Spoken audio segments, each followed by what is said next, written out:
Your path is your path. There is no competition here. No one can beat you at your path but you. So honor that and take your time and walk the steps, because you are purposed to be here for a reason, and you've got to take your time to see that through. I'm Holley Kholi-Murchison, multimedia storyteller, talent development strategist, and entrepreneur, and these are my tips for staying motivated as an entrepreneur.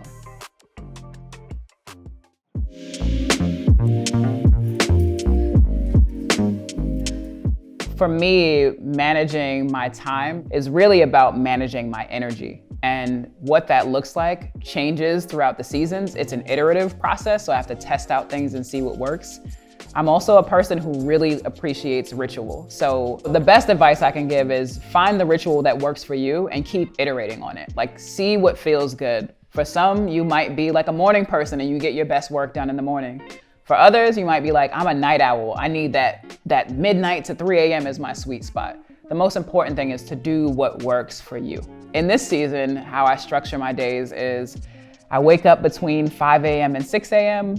to walk my dogs and feed them breakfast. And after my dogs have had their breakfast, I come in and I do my meditation. Sometimes I'll do a morning workout and I take a shower, which ends in a cold shower. That cold shower gives me like the energy to lean into the day. So from 9 to 12, that's my block. I have to have my own block of time where there's no meetings, no conversations. I just have that time to do like meditation or some creative work or a project that has nothing to do with client stuff or something that I'm creating for artists or entrepreneurs or other creative professionals. It's just my time to work on my stuff. And then in the afternoons, I block that out for meetings.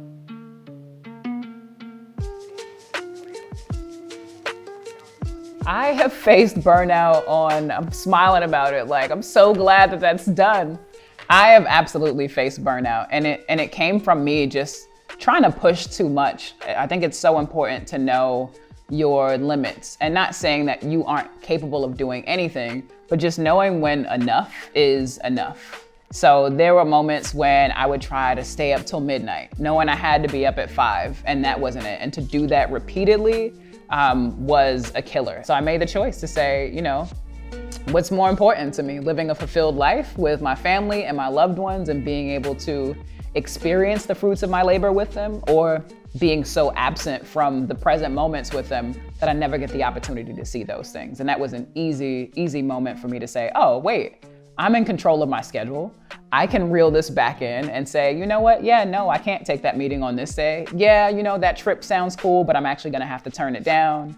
And it really helped me see for the first time that I am not my work. My work is a manifestation of who I am and how I show up in the world. And I can create very clear boundaries so that I'm not governed by my professional presence in the world. I think if you put the right parameters in place and set the right boundaries for yourself, it is possible to not burn out, right? It's so important to think about what are the precautionary measures you can put into place versus reactionary. Like, if I burn out, then I'm gonna take a vacation. It's like, no. How are you taking the very best care of yourself along the way so that burnout isn't an option for you? Are you honoring how you're spending your time? Are you delegating in a way that allows you to not have so much on your plate? Are you spending most of your time at work? If the answer to that last question is yes, you may possibly be on your way to burnout. And I think the most important thing to keep in mind is that a lot of us are on this path to prove our worth through doing. I'm gonna do the most. But I think being the most far supersedes this idea of doing the most. Can you be in your being, just show up as the brightest, most fire, fantastic version of yourself? Because in those moments where you're resting, you are recouping for the work. It all matters, it all counts.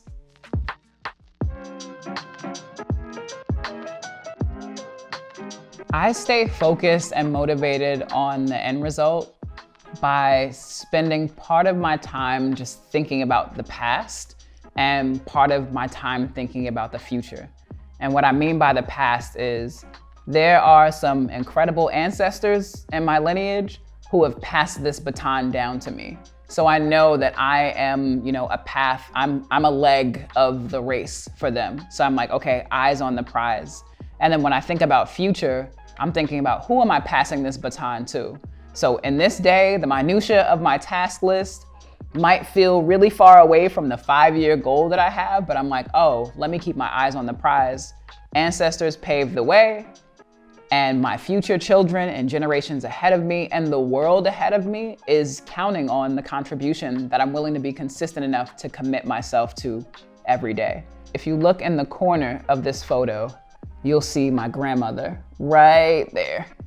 And that's a hearty version of me. I didn't get a chance to spend much time with my grandmother. She passed when I was about 6 or 7. And I've found myself in my adult life like wanting to understand like this knowing of her. And what I do know is that she was a badass, and so much of who she was, and I think who she still is in whatever realm she exists in now, really deeply influences me. And this is a photo that I keep in my office right in front of my iMac. I just work with this in front of me. I'm like, I'm trying to make this little one proud right here, and I'm trying to make this woman proud right here. My grandma's dope. So those two things, that tug of war between past and future, really lights a fire under me to be mindful of how I'm spending my time and devoting myself in the present moment. And not just to work, but care across the board. Like in a non-capitalistic way, it's like, ooh, how am I showing up as my fullest self every day as I can? How am I loving up on the people that mean the most to me? And that motivates me to think about like, okay, then I'm on track for what the bigger picture holds. Thank you for watching. If you made it this far, then I bet you're ready to start thinking about your dream career. You can click that link below to sign up for my Skillshare class, and don't forget to subscribe to Skillshare.